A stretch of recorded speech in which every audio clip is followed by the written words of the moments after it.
Okay, hello YouTube, this is Rich from Idlewild Garage. This is the first time I'm trying to do like a technical diagnostic video, so forgive me if the editing and everything is kind of crummy. So, 2015 Suburban with a most network diagnostic trouble code of u0029, which basically states that the most bus communication has been interrupted more than 10 times during the monitoring cycle period.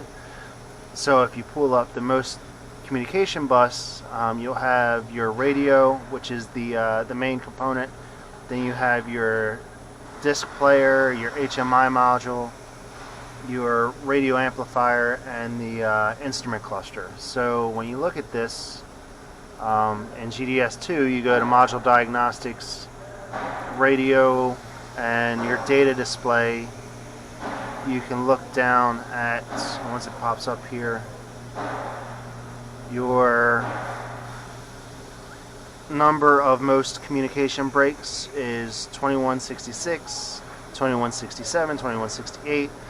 So the communication breaks are going up really quickly, probably once or twice per second at least. The problem with those breaks is that it's happening so quickly that it doesn't actually tell you which item is causing the problem. So it could be a wiring issue, or it could be a component on the most bus. But if you see, it shows up your radio, your CD, your HMI module, your amplifier, instrument cluster. There's no breaks in it. It's actually showing all of these devices. So basically, let me go over to the car real quick and show you what I did.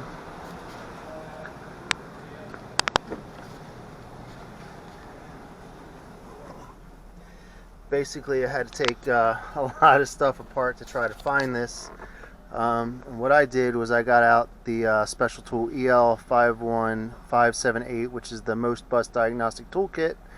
And what I decided to do was, these little connectors are basically jumpers to check your most bus network. I initially was looking at the radio because the initial complaint was that the navigation and everything works, but the radio does not. So when I actually try to touch and go onto the radio, none of that's actually working. These controls aren't actually working, but then when I go to navigation or to the phone, all of that stuff was working. So what I'm going to do is I'm going to shut this off real quick and unplug, carefully unplug. Sorry, I gotta set the camera down for a second. Unplug the radio. This is the CD player, and I will plug in this jumper. So, and you actually could do a jumper for, sorry for the key chime, you could do a jumper for the radio, which is right here, CD player, the HMI module, which is behind the dashboard, the amplifier, which is in the trunk, or the instrument cluster if you had to take that apart. So let me go ahead and start this up with the jumper.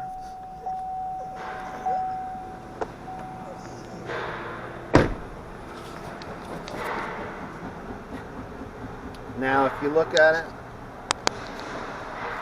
this number right here, since I installed the jumper, it's staying at 2262. So obviously this video is shortened, but it did take me a while to figure out what it was.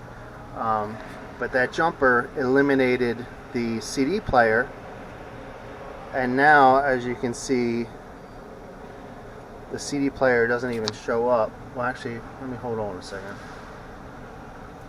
As you can see, now the CD player is no longer in this because it's jumped, and I'm not getting the communication breaks. So the fault is actually going to be in the CD player. Now I don't know exactly what caused it. The customer stated that they jumped the vehicle. They had a towing company jump the vehicle, and after they jumped the vehicle, the radio wouldn't work.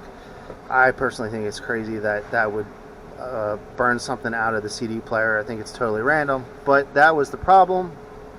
So I got a CD player on order, and it should be here tomorrow. So that is just a quick diagnostic video of the MOS network and a problem that I had. So thanks for watching.